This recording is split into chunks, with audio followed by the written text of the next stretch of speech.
Welcome to Buford Lee. My name is Coach Tyler. I do a lot of the baseball training here with baseball players as well as some softball players. Today's kind of a drill of the day. What we're going to do, we're doing one every month. Today we're going to do a throwing drill. This is something I do a lot with my players from starting at a young age even to my high school guys that I train.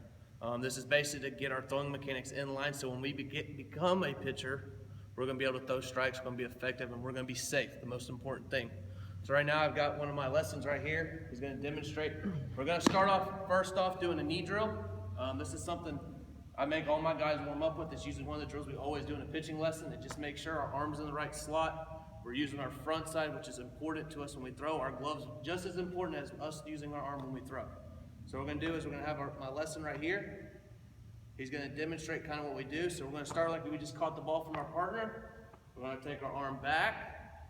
When we take our arm back, we want to make sure that our elbow is in line with our shoulder. We never want it to be below, but we never want it to be too high. We want to be somewhere right in line, maybe a little bit above, as well as the baseball being back. A lot of kids will do this drill, and we'll have the ball back here on the inside part of their elbow, which is bad. It leads us to pushing the ball. Or a lot of kids as well will have the ball turned facing their target.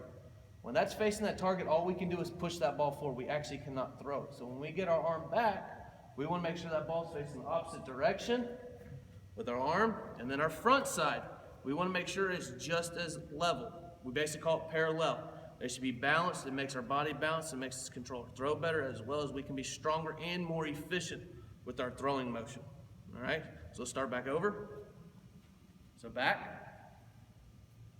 Good. Once we get in this position, usually we'll come check on the guy, make sure he's in the right position, and then we'll throw to our target. This is something we do 10 to 15 reps every time we throw. Nothing more than that. It's something simple. It gets our body loose. It gets our arm loose.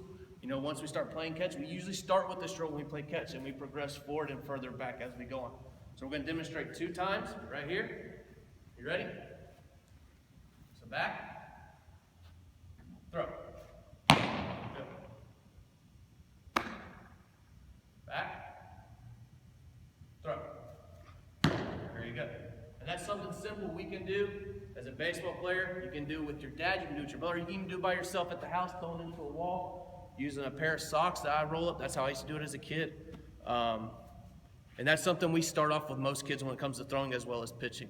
Hopefully this drill will help you guys in the future of your baseball careers. And I just want to get back to the community. Thank you.